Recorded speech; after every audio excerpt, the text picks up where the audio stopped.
guys, this is Alex and Matt. We're two physios from Flex Health Physiotherapy. Today we're just going to talk about lower back pain, specifically sciatic pain. So if you've ever experienced any pains, in the lower back, going down the buttocks, back of the leg, your standard sciatic pain, we're just going to go over some really basic exercises to alleviate your pain and just make you a little bit stronger and a little bit healthier through your lower back. So the sciatic nerve, just a little bit about it, is a nerve that originates from the lumbar spine. It supplies the majority of what you call the posterior aspect of the lower leg, and one of the reasons that it gives you a lot of pain is because it predominantly travels through a very large muscle in the bum. So we're just going to show a few exercises as to alleviate that pain. Okay, so we're going to break the exercises down into two areas, okay? One's range of movement and one's strength, okay? The first ones are really simple, really easy to do, and they're the range of movement ones. And again, the main focus of them is to alleviate pain and get you moving a little bit better, okay? So I'm just going to have Matt to go on the floor for me. So if you want to lie on your front, perfect. Okay, so these first exercises are called McKenzie extensions. The main concept behind these is just to push the disc that's giving you some pain, just pushes that back into place, okay? So the disc is located sort of central into the back and generally pushes out when you bend forward. That's why your range is reduced. When you bend forward, you get that shooting pain down the back of the leg. So all I'm going to ask Matt to do is hands in front of yourself, elbows onto the floor. So perfect, just like that. Okay, and again with these, you're just using your own pain as a guidance. So you don't want to be pushing into too much pain because you're at risk of flaring things up, but just gentle movement. So all Matt's going to do is keep his hips nice and firm on the floor, and then he's just going to raise his chest. So if you can just push up, okay, and then back down. Okay, so again, you want to do quite a few reps of these, so you're looking at anywhere between sort of 15 reps, so 15 repetitions of this exercise, and you can see the more comfortable you get, the higher you'll be able to go. Okay, so you'll be able to push that a little bit higher, and again, just pushing that disc back into the space where it should be. And you should get quite a quick release from this, and it should alleviate the symptoms relatively quick. Yeah, feels good that. Good. Okay, so once you perform 15 reps, you have a little bit of a rest, 20 to 30 seconds, and then we go again, okay? And you can repeat these quite regularly throughout the day. They're really low level, really easy to do, and they're not going to stress you back in any which way. The next one we're going to move on to, it's similar position, so I just want you to go into all fours. Okay, and I call this the angry cat, sad cat. And again, what it aims to do, it just gets the spine moving that little bit more.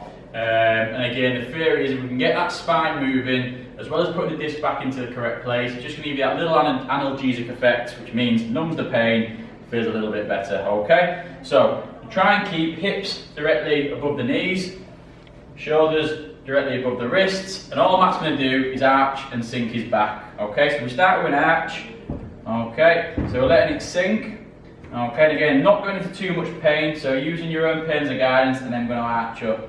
And out the two, it's potentially this arching which is going to give you a little bit of pain because we're opening up them joints in the spine, allowing that sort of disc to come out and compress the nerve. Okay, but again, it's all nice and controlled. Movement coming mainly from the pelvis, and that's allowing the back to move. So it's really important that you keep good form with this. So again, keeping in that position that I highlighted at the start of the exercise. Similar reps, 15, 10, 20, however many, they're all low level. And again, just to increase that movement and alleviate your pain. That feel alright? Yeah. Mega. Okay, so the first two exercises, really important again, and the main aim of them is to alleviate your pain. So you should already be feeling a little bit better by just doing them first exercises. Now, to make sure we can treat this better and make sure you can get through your day without the pain coming back regular, you need to make sure you get stronger. Okay, so you get stronger in the right areas, and the main areas are the muscles in your bum called your glutes. Okay, two really simple ways to do this. Ideally, you need a band, and you can pick these up really cheap off Amazon. Come in different strengths, going from yellow, which is the weakest, all the way up to black. Green sort of mid-strength, and I recommend these for anyone trying to strengthen in this area. Okay, so I'm just asking Matty to put these around his knees. So if you can put that in there. So the first exercise we're going to do is called a glute bridge. Okay, and again, if you can get that band on, it just really targets the muscles that we want.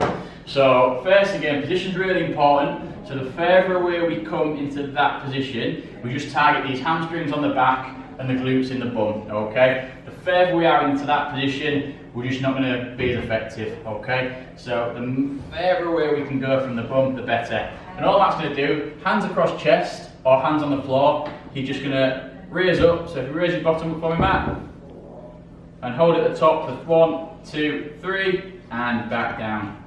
Okay, now if this one gives you a little bit of pain, the best thing to do is, if you just go down again, Matt, is ensure you flatten your back against the floor first.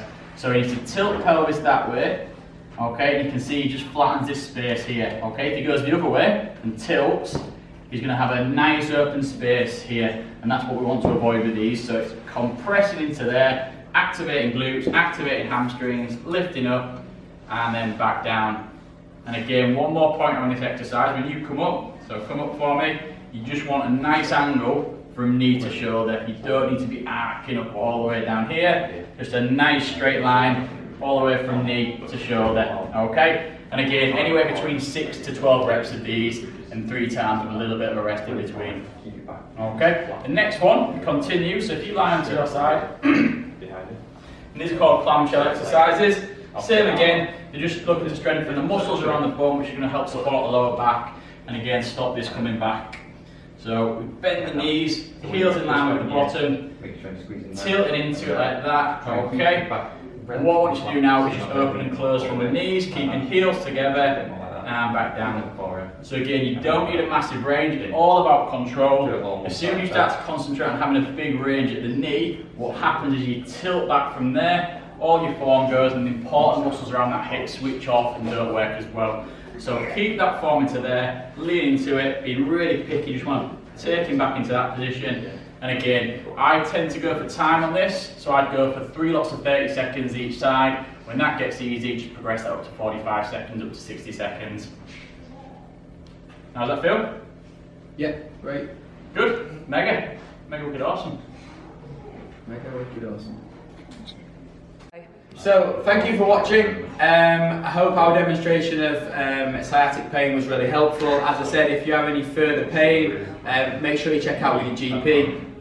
Next week, we're going to be discussing about knee pain and how to reduce your pain, but also increase your strength. So yeah, thank you for watching. Make sure you subscribe.